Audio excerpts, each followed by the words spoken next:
থেকে 10 কোটি টাকা খরচ করে একজন মানুষ এমপি হবে কেন? কোন দুঃখে? জনগণের সেবা করার জন্য? কখনোই না। 8 থেকে 10 কোটি টাকা খরচ করে 20 থেকে 25 কোটি টাকা কামানোর জন্য। সেই 71 সালে যেমনি ভাবে আওয়ামী লীগ ইতিহাসকে নিজেরা দখল করেছে, একপাক্ষিক ইতিহাস সৃষ্টি করেছে, ঠিক একইভাবে এই সরকারের উপদেষ্টারা একটি দলকে সেই ইতিহাসের তাবেদার বানাতে তাদের মতন করে ঘোষণাপত্র প্রকাশ করেছে।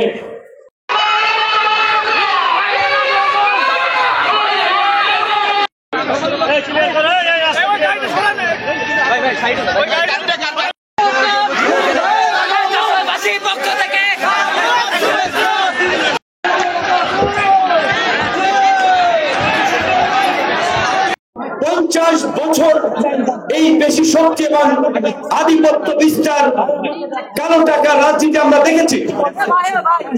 আপনার এমপি হওয়ার আগে তারা কমিটমেন্ট করে আমরা এলাকার রাস্তাঘাট পাকা করে দেব, স্কুল কলেজ মসজিদ মাদ্রাসার উন্নয়ন করব। নির্বাচন করতে এসে দেখে একজন প্রার্থীর এমপি নির্বাচন করতে 8 থেকে 10 কোটি টাকা মিনিমাম খরচ হয়ে যায়।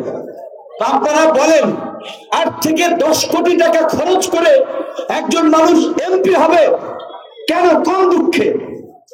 জনগণের সেবা করার জন্য? কখনোই না। 8 থেকে 10 কোটি টাকা খরচ করে 20 থেকে 25 কোটি টাকা কামানোর জন্য।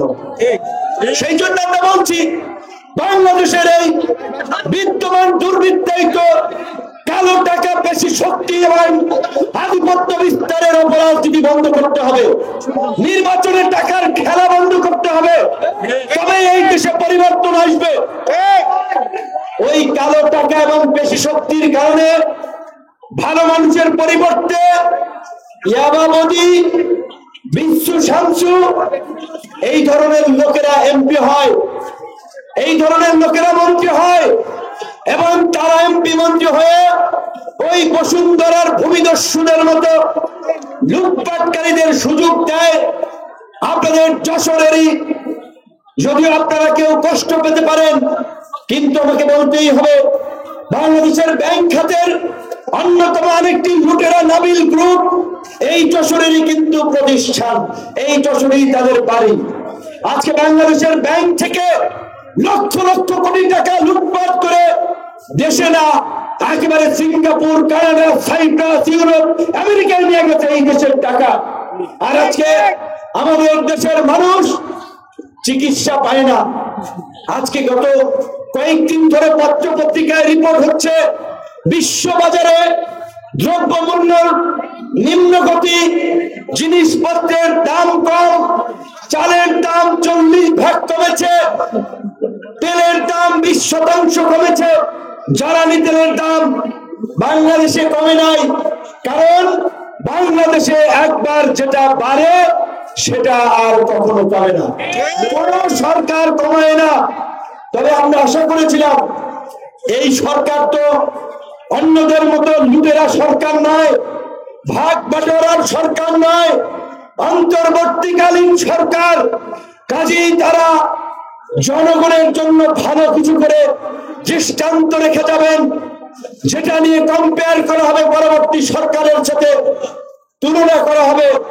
কিন্তু খুব দুঃখের সাথে গত 1 বছর পর্যবেক্ষণ করেছি, ওই বরিশালের ভাষা একটা কথা বলেছে, আগের হাল যেমনে যায় পেছনের হাল সেই দিকেই যায়। তো এই যে আগের সরকারের যে দুর্নীতি, দুঃশাসন, দুর্বৃত্তায়ন, ক্ষমতাকে কুক্ষিগত করার যে প্রবণতা, এই সরকারকেও আমরা তার ব্যতিক্রম কিছু দেখি নাই।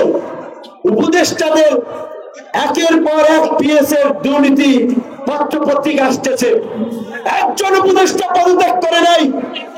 আমরা আওয়ামী লীগের স্বাস্থ্যমন্ত্রী ছিলেন জাহিদ মালেক, করোনাকালীন সময়ে যেটা বলেছিল মহামারীর মধ্যে দুর্নীতির আরেক মহামারী দেখেছিলাম, তখন মানুষ তার বিরুদ্ধে জুতা মিছিল করেছে, ঝাড়ু মিছিল করেছে, কিন্তু জাহিদ মালেক পদত্যাগ করে নাই।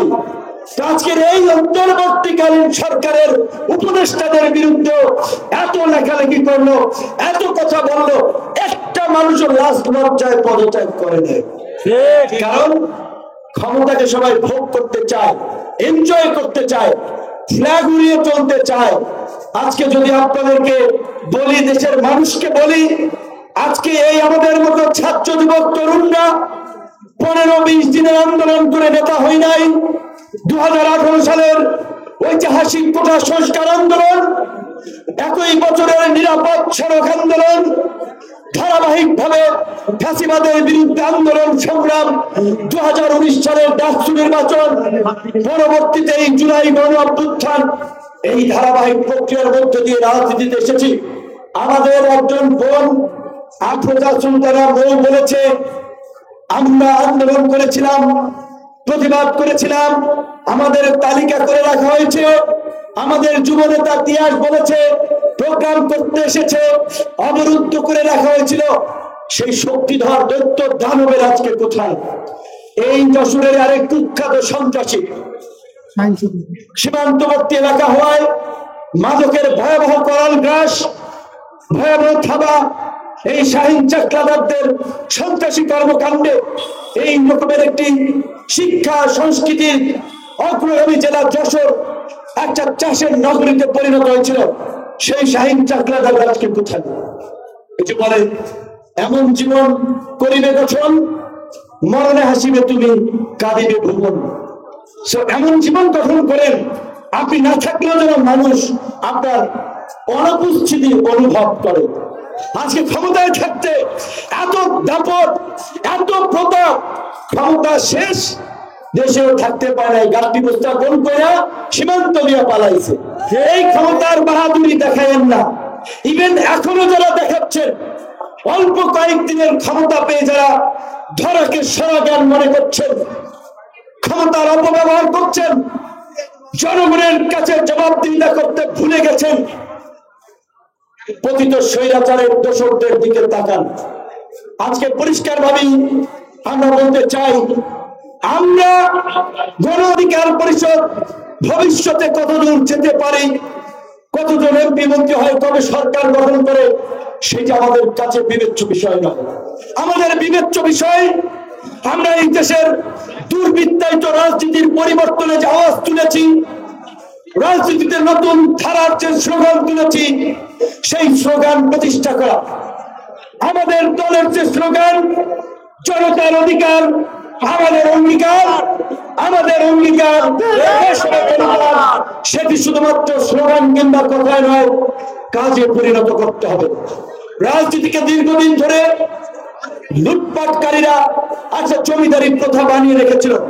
আমরা সেই জমিদারি প্রথাকে এই জুলাই গণ অভ্যুত্থানে পুড়িয়ে দিয়েছি, যার ফলে শেখ হাসিনাও বিমানে করে দিল্লি উড়ে গিয়েছে। কাজী শেখ হাসিনা ওই জমিদারি তন্ত্রের লুটপাটের রাজনীতি দিল্লি নিয়ে গেছেন।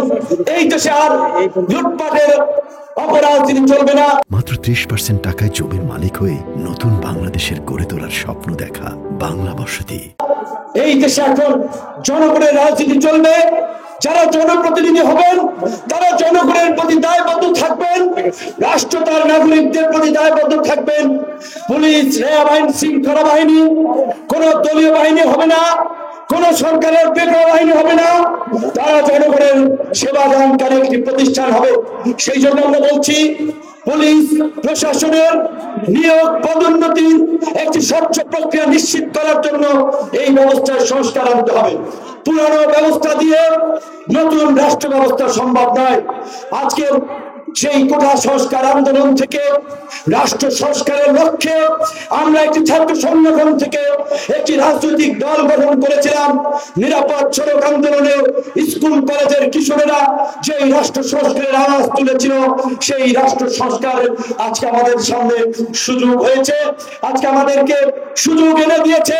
তাই আমরা বলছি, রাষ্ট্র পুনর্গঠন না করে, রাষ্ট্র ব্যবস্থার পরিবর্তন না করে আমরা কোনো নির্বাচন চাই না। নির্বাচনী ব্যবস্থা সংস্কার আনতে হবে। জাতীয় ঐক্যমত্য কমিশনের আলোচনায় দ্বিকক্ষ বিশিষ্ট সংসদের আলোচনা হচ্ছে। নিম্ন কক্ষে বর্তমান পদ্ধতিতে 300 এমপি নির্বাচিত হবেন, 100 মহিলা সিট থাকবে, উচ্চকক্ষে 100 সিট থাকবে। উচ্চকক্ষের সিট হবে নিম্নকক্ষে নির্বাচনে অংশগ্রহণকারী দলের প্রাপ্ত ভোটের অনুপাতে, যেটাকে বলে পিআর পদ্ধতি। পুরো নির্বাচন না, উচ্চকক্ষ মানে আপার হাউজের 100 প্রতিনিধিত্ব হবে পিআর পদ্ধতিতে। পিআর পদ্ধতি কি? আপনার দল যদি সারা দেশ মিলিয়ে 10% ভোট পায়, আপনার 10 জন এমপি আপার হাউজে থাকবে। আরেক দল যদি 40% ভোট পায়, তাদের 40 জন এমপি থাকবে। সব দলের প্রতিনিধিরা সংসদে থাকবে। এর চেয়ে ভালো কোনো সিস্টেম আছে? তাহলে এই পিআরের উচ্চকক্ষে পিআর পদ্ধতির বিরোধিতা করার কোনো মানে আছে? ক্ষমতাকে যারা একা ভোগ করতে চান, ক্ষমতায় যারা একা গিয়ে ক্ষমতার স্বর খেতে চান, হাসিনার পরিণতি তারা দেখেন। হাসিনা কিন্তু 16 বছর একাই সব খেয়েছে, আরো কয়েক বছর খেতে চেষ্টা করেছিল। শেষ পর্যন্ত পরিণতিটা কি হয়েছে? দুপুরের ভাত রান্না করা ছিল, তিনি খেতে সময় পান নাই। জুতা পরার সময় পান নাই। সারা জীবন জাতির উদ্দেশ্যে ভাষণ দিচ্ছে, রাষ্ট্রীয় টেলিভিশন প্রচার করেছে। যাবার বেলায় তার শখ হয়েছিল একটু ভাষণ দিয়া শেষবারের মতো চাই। আর্মি অফিসাররা বলেছিল তাহলে জান রক্ষা করতে পারবেন না। তো জান বাঁচাতে জুতা ছাড়া দুপুর বেলা খাওয়া ছাড়াই দিল্লির মাল দিল্লি চলে গেছে। আজকে আমরা এই যশোর আসার পথে গোপালগঞ্জে একটি মকসুদপুর কলেজ মোড়ে একটি পথসভা করেছিলাম। এর আগে আপনারা জানেন আমাদের তরুণ ছাত্রদের নেতৃবৃন্দদের মধ্যে তাদের দল গঠন করেছে এনসিপি। তারা গোপালগঞ্জে প্রোগ্রাম করেছিল, তাদের উপরে হামলা হয়েছে। আইন শৃঙ্খলা বাহিনী, আর্মি, এপিসি দিয়ে তাদের জান বাঁচাইছে। তো এই রকমের ফাঁসিবাদের পতনের পরেও যারা এই ধরনের ঔদ্ধত্য দেখাতে পারে, আমরা সেদিন শুনেছিলাম সারা বাংলাদেশের আওয়ামী সন্ত্রাসীদেরকে গোপালগঞ্জ জড়ো করেছিল ছাত্রদেরকে হত্যা করার উদ্দেশ্যে, ছাত্র নেতাদেরকে হত্যা করার উদ্দেশ্যে। সেদিন সামরিক বাহিনী, পুলিশ বাহিনী সঠিক ভূমিকায় তারা রক্ষা পেয়েছে। এখন ওইখানের 18,000 মানুষ মামলার আসামি। তো কি লাগে আপনারা হামলা করতে গেছিলেন? যেখানে আপনাদের নেতা, আপনাদের নেত্রী জান বাঁচাইতে দিল্লি চলে গেছে, আপনারা দেশে এখনো আস্ফালন দেখান, এখনো উচ্ছৃঙ্খলতা দেখান। এটা তো এই দেশের মানুষ মানবে না। বারবার বলছিলাম, এক সময় মুজিব কোর্ট কেনার লোক গুলিস্তানে পাওয়া যাইবে না, মুজিব কোর্ট পরে কেউ রাস্তায় বের হবে না। ইউটিউবে বক্তব্য আছে, মিলিয়ে নেন। আর এখনকার অবস্থা দেখেন।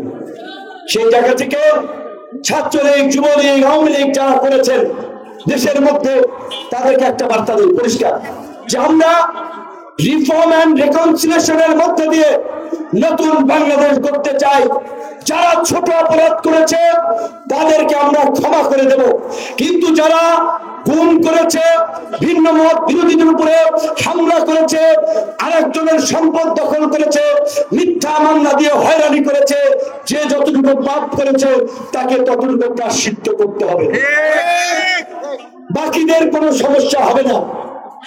আর আপনারা যদি ভেবে থাকেন আওয়ামী লীগ আবার মরা লাশে প্রাণ ফিরবে, আওয়ামী লীগ উঠে দাঁড়াবে, বোকারা, মূর্খের স্বর্গে বাস করছেন।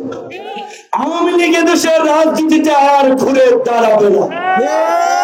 কারণ যেই 5 থেকে 5.5 কোটি মানুষ ওই অগস্টে প্রোফাইল লাল করেছে, যারা এই গত 16 বছরের আওয়ামী জাহিলিয়াতের যুগ দেখেছে, তারা জানে আওয়ামী লীগ যদি এই দেশে কখনো কামব্যাক করতে পারে, এই দেশকে আরেকটি নরকে পরিণত করবে। কাজেই বিএনপি জামাতের মধ্যে বিভাজন থাকুক, আমাদের মধ্যে ভিন্ন মত থাকুক, কিন্তু আওয়ামী লীগের প্রশ্নে আমরা সবাই এক। ওইখানে কোনো ছাড় হবে না। কাজেই পরিষ্কার ভাবে বলি, যে যতটুকু পাপ করেছেন মাপ চেয়ে ভালো হয়ে যান। ওই সাপের মতো ফনা তোলার চেষ্টা করবেন না। মানুষ কিন্তু ফনা ভেঙে দিবে, সাবধান হয়ে যান। বারবার বলছি, অনেকেই জানি বিভিন্ন এলাকা আছেন, ব্যবসা করছেন, বাণিজ্য করছেন, আপনারা করেন, কিন্তু আকাম কুকাম করেন না। আওয়ামী লীগ এখন অচল মাল, এই অচল মাল আর সচল হবে না ভাই। কেন আপনারা ঝামেলা করে নিজেদের জীবনে বিপদ ডেকে আনছেন? গ্রেপ্তার হয়েছেন, পরিবারে কষ্ট পাচ্ছে, ছেলে সন্তানরা কষ্ট পাচ্ছে। আপনাদের যদি রাজনীতি করতে হয় অন্য দল করেন, বিএনপি করেন, জামাত করেন, গণ অধিকার পরিষদ করেন, এনসিপি করেন, যেই দল ভালো লাগে করেন, কিন্তু এই গণহত্যাকারী রাজনৈতিক দল আওয়ামী লীগের রাজনীতি আমরা এদেশে আর মেনে নেব না। সর্বশেষ যশোরের যে সমস্যা নিয়ে আপনারা ভুগতেছেন দীর্ঘদিন ধরে, অনেকেই বলছে ভবদহের সমস্যা। কিছুদিন আগেই বোধহয় দুজন উপদেষ্টা এসেছে, এবং আমি যতদূর জানি ওনারা আন্তরিক মানুষ, আশা করি একটা সমাধান হবে। আর আমি যেহেতু আপনাদের এইখানে এসেছি, আপনারা এখানে উপস্থিত হয়ে আমাদের প্রতি সম্মান ভালোবাসা দেখিয়েছেন। অনেকে বলছে ভাই বৃষ্টির কারণে অনেকে আসতে পারে নাই, মঞ্চে বসার আগে অনেকে বলছে সাংবাদিকরা চলে যাবে, লোকজন বিচ্ছিন্ন হয়ে যাবে, বক্তব্য দিয়ে ফেলান, বৃষ্টি নামা যেতে পারে। এই প্রতিকূল আবহাওয়ার মধ্যেও যারা এখনো বসে আছেন, মাঠে উপস্থিত হয়েছেন, তাদের প্রতি অনেক ধন্যবাদ এবং কৃতজ্ঞতা। সেই কৃতজ্ঞতা বোধ থেকে আমরা বলছি, ভবদহের সমস্যা নিয়ে কথা না বললে যশোরের মানুষ আসলে মাইন্ড করবে। আজকে বাংলাদেশের প্রেমিকের মন খুশি করতে, মানে প্রেমিকার মন খুশি করতে প্রেমিক যায় ফুল নিয়ে, সেই ফুলের রাজ্য হচ্ছে যশোর। মানুষের সম্পর্কে অন্যতার সৃষ্টি হলে সম্পর্কে মিষ্টতা আনার চেষ্টা করে সেই ঐতিহ্যবাহী খেজুরের গুড়ের জেলা যশোর, লক্ষ্মী কাঁচার ঐতিহ্যবাহী জেলা যশোর। বাংলাদেশের স্বাধীন বাংলাদেশে মুক্তিযুদ্ধের পর প্রথম স্বাধীন জেলা হচ্ছে যশোর। এই জন্যই আমার শুরুতেই বলেছিলাম, ইতিহাস ঐতিহ্যের অনেক গুরুত্বপূর্ণ একটি অধ্যায় জুড়ে আছে যশোর। আমাদের সকলের প্রিয় কবি মাইকেল মধুসূদন দত্ত স্মৃতি বিজড়িত এই সাগরদাড়ির যশোর, এই যশোরের মানুষের প্রতি আমাদেরও অকৃত্রিম ভালোবাসা। সময় স্বল্পতার কারণে অনেক কিছু বলতে পারি নাই। এইখানে অনেকে বলেছে আমাদের নেতৃবৃন্দ, এই এলাকার মানুষের দীর্ঘদিন ধরে দাবি এখানে মাইকেল মধুসূদনের স্মরণে একটি সাংস্কৃতিক বিশ্ববিদ্যালয় নির্মাণ করা। অবশ্যই আমরা তরুণ প্রজন্ম হিসেবে, আমরা শিক্ষিত জেনারেশন হিসেবে, জেনজি হিসেবে আমরা মনে করি একটা দেশকে এগিয়ে নিতে হলে আগে সেই দেশের শিক্ষা ব্যবস্থাকে ঢেলে সাজাতে হবে, সেই দেশের শিক্ষায় বিনিয়োগ করতে হবে, শিক্ষার পাশাপাশি স্বাস্থ্যকে গুরুত্ব দিতে হবে। কারণ যদি সুস্থ প্রজন্ম মানুষ আমরা গড়ে তুলতে না পারি, তাহলে কিভাবে দেশের উন্নয়ন হবে? সেজন্য আমরা বারবার বলছি, অন্তর্বর্তীকালীন সরকার যদি 10টা বিভাগে 10টা ভালো মানের হসপিটাল করতে পারতো, কিংবা যেই হসপিটাল গুলো আছে সেগুলোর মডিফিকেশন করে ভালো মানের চিকিৎসা সেবা নিশ্চিত করতে পারতো, মানুষের কাছে কিছু উন্নয়ন, কিছু কর্মকাণ্ড দৃশ্যমান হতো। এই যে সমস্ত জেলাগুলোতে কিংবা বিভাগগুলোতে শিক্ষা ক্ষেত্রে পিছিয়ে আছে, সেই সমস্ত বিভাগে 2-1টা বিশ্ববিদ্যালয় করতো, কিংবা বিশ্ববিদ্যালয়গুলোর বাজেট বাড়িয়ে শিক্ষার মান উন্নয়নে কিছু পদক্ষেপ নিত, মানুষ খুশি হতো। খালি সংস্কারের আলাপ, ঐক্যবদ্ধ কমিশনে 2 মাস আমরা আলাপ করেছি, কিন্তু এখন দেখেন রাজনৈতিক দলগুলো জুলাই সনদ দিয়ে মুখোমুখি। তারা বলছে জুলাই ঘোষণাপত্রে আমাদের মতের প্রতিফলন হয় নাই, জুলাই সনদে যদি একই কাজ হয়, জুলাই সনদে আমরা স্বাক্ষর করব না। জুলাই সনদ কি? জন আকাঙ্ক্ষার প্রতিফলনের জন্য রাষ্ট্র সংস্কারের বিষয়গুলি নিয়ে জুলাই সনদ ঘোষণা করা হবে, যেটি প্রত্যেকটি রাজনৈতিক দল মেনে চলতে বাধ্য হবে, যার ভিত্তিতে আগামীর বাংলাদেশ রচিত হবে। তাই আমরা রাজনৈতিক দলগুলোকে অনুরোধ করবো, যেটি আমাদের সাধারণ সম্পাদক বলেছে, আমরা যদি বিভাজিত থাকি তাহলে ওই ফ্যাসিবাদ পুনর্বাসিত হবে। তাই যে কোনো মূল্যে ন্যূনতম ছাড় দিয়ে হলেও আমাদেরকে একটা ঐক্যের জায়গা আসতে হবে। গণ-অভ্যুত্থানের শক্তি সময়ের মধ্যে বিভাজন কোনোভাবেই কাম্য নয়। সকাল থেকে বিভিন্ন জায়গায় আমরা দেখেছি বৃষ্টি হয়েছে, অনেকের আসার ইচ্ছা থাকলেও আজকের এই সমাবেশে উপস্থিত হতে পারেন। তারপরেও এই বৃষ্টি আপনারা যারা উপস্থিত হয়েছেন আপনাদের সবাইকে গণ অধিকার পরিষদের পক্ষ থেকে বিপ্লবী শুভেচ্ছা। আজকের এই সমাবেশে উপস্থিত হয়েছেন গণ অধিকার পরিষদের সংগ্রামী সভাপতি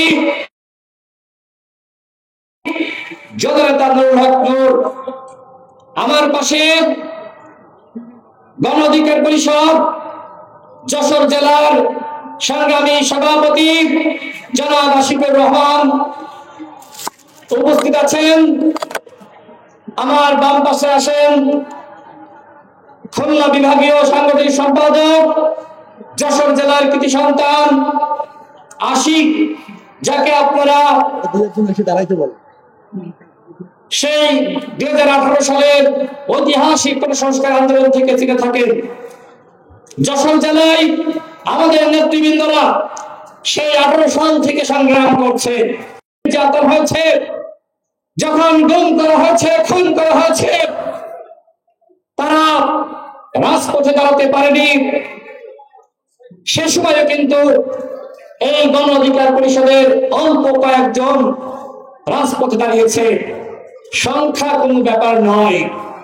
আমরা যে 18 সাল থেকে আন্দোলন সংগ্রাম চালিয়ে গেছি তার ফলাফল আপনারা লক্ষ্য করেছেন।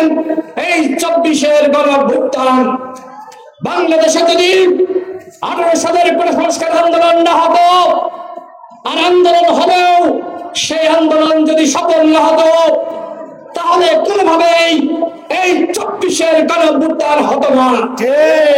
আজকে গণ অধিকার পরিষদকে নিয়ে অনেকে নানান ধরনের মন্তব্য করে। গণ অধিকার পরিষদের ভূমিকা কে না জানে, জানার পরেও এই দলকে ছোট করার, খাটো করার চেষ্টা করে। বিশেষ করে এই যে অন্তর্বর্তীকালীন সরকার, এই সরকারে যারা উপদেষ্টা হয়েছে, আপনারা দেখেছেন যে একটি ঘোষণাপত্র, জুলাই ঘোষণাপত্র তারা জাতির সামনে হাজির করেছে। সেখানে যে আন্দোলনকে কেন্দ্র করে গণঅভ্যুত্থান সংগঠিত হয়েছে, সেই আন্দোলনের প্রেক্ষাপট উল্লেখ করা হয়নি।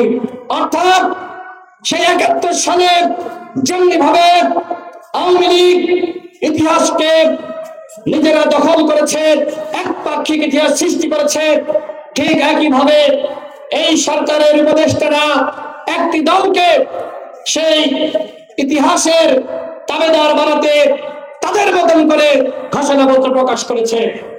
তাই বলে কি আমাদের ছেড়ে গেছে? ছেড়ে গেছে কোনো? বাংলাদেশের জনগণ জানে এই গণ অধিকার পরিষদ জুলাই গণঅভ্যুত্থানে কি ভূমিকা রেখেছে। আমাদের সভাপতি উপস্থিত আছেন, তিনি এই গণঅভ্যুত্থানে অনুষ্ঠানে ছিলেন, ঘোষণা দিয়েছিলেন। কখন? কারাগারের বাইরে থাকা অবস্থায় নয়, বরং যখন তাকে গ্রেফতার করে পুলিশ রিমান্ডে নির্যাতন করে 10 দিন রিমান্ডের পরে যখন আদালতে উঠায়, তখন নুরুল হক নূর ঘোষণা দিয়েছিল এই সরকারের 10%, 90% পতন হয়ে গেছে, 10% বাকি আছে।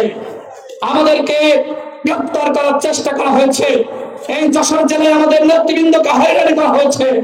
তারপরেও আমরা কিন্তু ঘরের মধ্যে বসে থাকি নাই, আমরা আমাদের জায়গা থেকে সর্বোচ্চ ফাইট করেছি, লড়াই করেছি। এখন জনগণের দাবি রাষ্ট্র সংস্কার, জনগণের দাবি গণহত্যার বিচার, জনগণের দাবি একটি অবাধ সুষ্ঠু নিরপেক্ষ নির্বাচন। ইতিমধ্যে অন্তর্বর্তীকালীন সরকার নির্বাচনের রোডম্যাপ ঘোষণা করেছে, আমরা সরকারকে ধন্যবাদ জানাই। তবে নির্বাচনের আগে অবশ্যই ঐক্যমতের ভিত্তিতে প্রয়োজনীয় সংস্কার করতে হবে। সংস্কার ছাড়া যদি আবারও নির্বাচন হয়ে যায়, তাহলে কিন্তু ওই হাসিনা তৈরি যে ফ্যাসিবাদী সিস্টেম, সেই সিস্টেম আবারও ফিরে আসবে। এর মাধ্যমে বাংলাদেশের মানুষের ভাগ্যের কোনো পরিবর্তন হবে না। আমরা দেখেছি জাতীয় ঐক্যমত্য কমিশনের বিএনপি, গণ অধিকার পরিষদ, জামাত ইসলাম সহ এনসিপি যে নতুন দল প্রত্যেকে যাচ্ছে, সবাই সংস্কারের কথা বলছে এবং আলোচনার মাধ্যমে এই যে আমরা নতুন রাষ্ট্র বিনির্মাণের পথে অগ্রসর হচ্ছি, এইটা আমাদের জন্য অত্যন্ত ইতিবাচক। আমরা প্রত্যাশা করি এইবার বাংলাদেশের কাঠামোগত পরিবর্তন হবে, মানুষের যে স্বপ্ন সেই স্বপ্নের পূরণ হবে ইনশাআল্লাহ। সংগ্রামী সাথী বন্ধুগণ, শেখ হাসিনা দিল্লিতে পালিয়ে গেছে।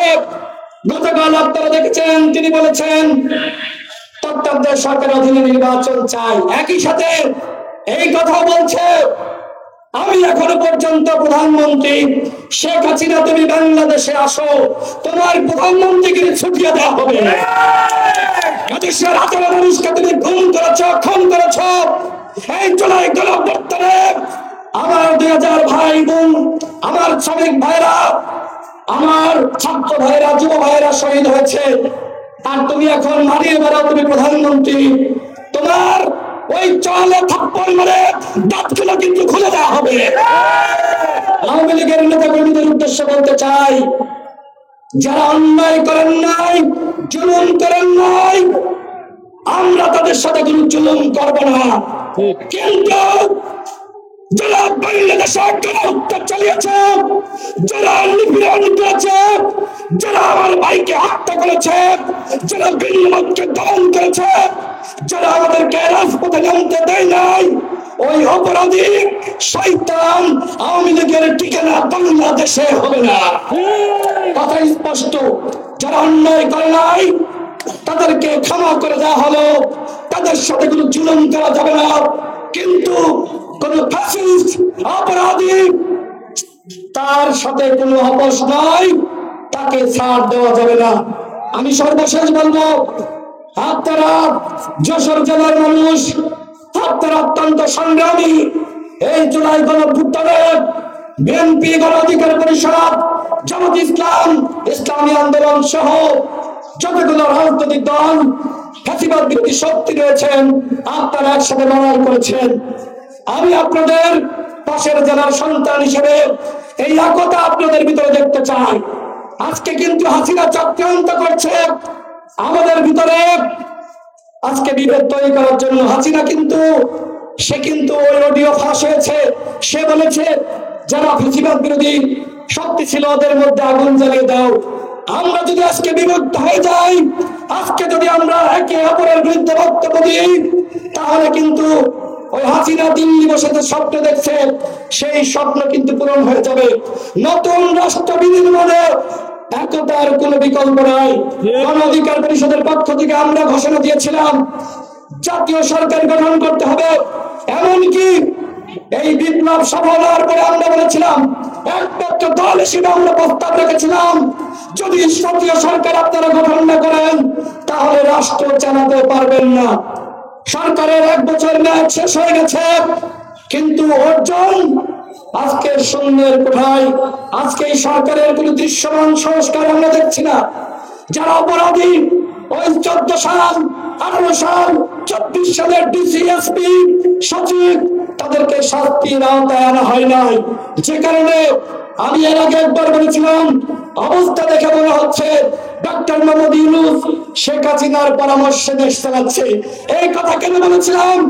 এর কারণ হলো আমরা 1 বছরে দেখলাম শুধুমাত্র দিল্লির গোলাম হাসিনা ভারতে পালিয়ে গেছে, কিন্তু আওয়ামী লীগের তৈরি ওই ফাঁসিবাদী ব্যবস্থা আজকে বাংলাদেশে বহাল রাখা হয়েছে। সরকারকে বলবো, হাতে আর 4 মাস সময় আছে। এই সময়ের মধ্যে এই আওয়ামী লীগের সচিবদের, ডিসিদের, এসপিদের, যারা জনগণের মতামতের বিরুদ্ধে গিয়ে জনগণকে উপেক্ষা করে হাসিনাকে ক্ষমতায় রাখার জন্য চেষ্টা করেছে, ওদেরকে পুলিশ থেকে, ওদেরকে সচিবালয় থেকে জেটিয়ে বিদায় করুন। এই বর্তমান প্রশাসন, বর্তমান পুলিশ, বর্তমান র্যাব, বর্তমান প্রশাসনিক সিস্টেম, সচিব, আমলা, এদেরকে সম্পদে বহাল রেখে কোনোভাবে সুষ্ঠু নির্বাচন করা সম্ভবপর নয়। নির্বাচনের জন্য নির্বাচনের পরিবেশ তৈরি করার উদ্যোগ নিন, আর এই লক্ষ্যে সচিবালয় সংস্কার করুন, পুলিশের সংস্কার করুন। এবং মানুষের যদি সংস্কার না হয়, এই পুঁথিগত ঐক্যবদ্ধ কমিশনের পুঁথিগত সংস্কারের মাধ্যমে কোনো পরিবর্তন হবে না। সুতরাং আপনাদের উদ্দেশ্যে বলতে চাই, যশোর জেলাবাসীর উদ্দেশ্যে বলতে চাই, খুলনা জেলার মানুষের উদ্দেশ্যে বলতে চাই, নিজেদের ভিতরে পরিবর্তন আনুন, অন্যায়কে না বলুন, দুর্নীতিকে কোনোভাবেই প্রশ্রয় দিবেন না। আপনাদের জেলার সন্তান হিসেবে আমি এতটুকু কথা দিচ্ছি, আমরা জাতীয় পর্যায়ে রাজনীতি করি, আপনাদের যে কোনো বিপদ আপদে ইনশাআল্লাহ গণ অধিকার পরিষদ আপনাদের পাশে থাকবে। আমি রাশেদ খান আপনাদের এই বিভাগের সন্তান হিসেবে আপনাদের পাশে থাকবো। আমার শব্দ হলো শুধুমাত্র ঝিনাইদহ জেলার উন্নয়ন নয়, এই খুলনা বিভাগের উন্নয়ন। আমরা এখন পর্যন্ত খুলনা বিভাগের ওই ধরনের বড় ধরনের মন্ত্রিত্ব আমরা পাই নাই। হ্যাঁ, এক সময় জননেতা তরিকুল ইসলাম, যিনি আপনাদের যশোরের সন্তান, তিনি চেষ্টা করেছেন, যথেষ্ট উন্নয়ন করার পদক্ষেপ গ্রহণ করেছেন, কিন্তু তিনি যাওয়ার পরে আমরা ওই ধরনের নেতা এই খুলনা বিভাগে পাই নাই। আপনারা দোয়া রাখবেন, গণ অধিকার পরিষদ আপনাদের কল্যাণে কাজ করছে। আগামীতে এদেশের জনগণ যদি আমাদেরকে ক্ষমতায় নিয়ে যায়, বাংলাদেশকে আমেরিকা, ইউরোপ, সিঙ্গাপুরের মতন উন্নত রাষ্ট্র হিসেবে আপনাদেরকে আমরা উপহার দিব, এবং এই খুলনা বিভাগকে বাংলাদেশের মধ্যে 1 নম্বর বিভাগ হিসেবে আপনাদেরকে আমরা উপহার দিব। সেই বক্তব্য রেখে আমি আমার বক্তব্য শেষ করছি। জনতার অধিকার, আমাদের অঙ্গীকার।